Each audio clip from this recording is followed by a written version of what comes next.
ఇండస్ట్రీలోకి వచ్చాక కొందరికి పేర్లు మార్చేస్తుంటారు. అలా కొందరికి దర్శక నిర్మాతలు పెట్టిన పేర్లు చిరస్థాయిగా నిలిచిపోతాయి. పుట్టినప్పుడు ఇంట్లో వాళ్ళు పెట్టిన పేర్ల కంటే ఇండస్ట్రీలోకి వచ్చాక పెట్టుకున్న పేర్లు మరింతగా వినిపిస్తుంటాయి. దిల్ సినిమాతో దిల్ రాజు అయినట్టుగా వెన్నెల సినిమాతో కిషోర్ కాస్త వెన్నెల కిషోర్ అయ్యాడని అంతా అనుకుంటూ ఉంటారు. కానీ వెన్నెల సినిమా హిట్ అయిందన్నందుకు, అందులో బాగా నటించినందుకు వెన్నెల కిషోర్ అని పేరు పెట్టలేదని తాజాగా సీక్రెట్ బయటకు పెట్టారు. సారంగపాణి జాతకం సినిమా ప్రమోషన్స్ లో భాగంగా హర్ష, ప్రియదర్శి, వెన్నెల కిషోర్ మీడియా ముందుకొచ్చారు. ఈ సినిమాను వచ్చే వారం రిలీజ్ చేయబోతున్నారు. ఏప్రిల్ 18న ఈ చిత్రం రిలీజ్ కాబోతోంది. ఈ క్రమంలో ప్రమోషన్స్ లో స్పీడ్ పెంచారు. ఈ క్రమంలో ప్రియదర్శి, హర్ష, వెన్నెల కిషోర్ ఓ ప్రమోషన్ లో ఇంటర్వ్యూ ఇచ్చారు. అందులో వెన్నెల కిషోర్ తన పేరు వెనుకున్న సీక్రెట్ చెప్పేశాడు. వెన్నెల సినిమా హిట్ అయిందని, బాగా నటించాలని వెన్నెల కిషోర్ అని పేరు పెట్టలేదు.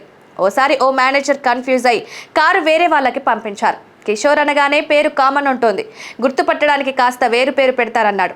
ఆయనే వెన్నెల కిషోర్ అని పేరు పెట్టారు. అక్కడి నుంచి అంతా అలా పిలవడం ప్రారంభించారని తెలిపారు. ప్రస్తుతం వెన్నెల కిషోర్ ఎంత బిజీగా ఉన్నాడో అందరికీ తెలిసిందే. లీడ్ రోల్స్ చేస్తున్నాడు, హీరోగా ట్రై చేస్తున్నాడు, కమీడియన్ గా చేతి నిండా ప్రాజెక్టులతో బిజీగా ఉంటున్నాడు. రీసెంట్ గా శ్రీకాకుళం షెర్లాక్ హోమ్స్ తో అంటూ ముఖ్య పాత్రలో అందరినీ మెప్పించాడు. చివరగా బ్రహ్మానందం అనే సినిమాలో బ్రహ్మానందం, రాజా గౌతమ్లతో పాటు నటించి మెప్పించాడు. రాబిన్ హుడ్ సినిమాలో రీసెంట్ గా వెన్నెల కిషోర్ అందరినీ నవ్వించాడన్న సంగతి తెలిసిందే.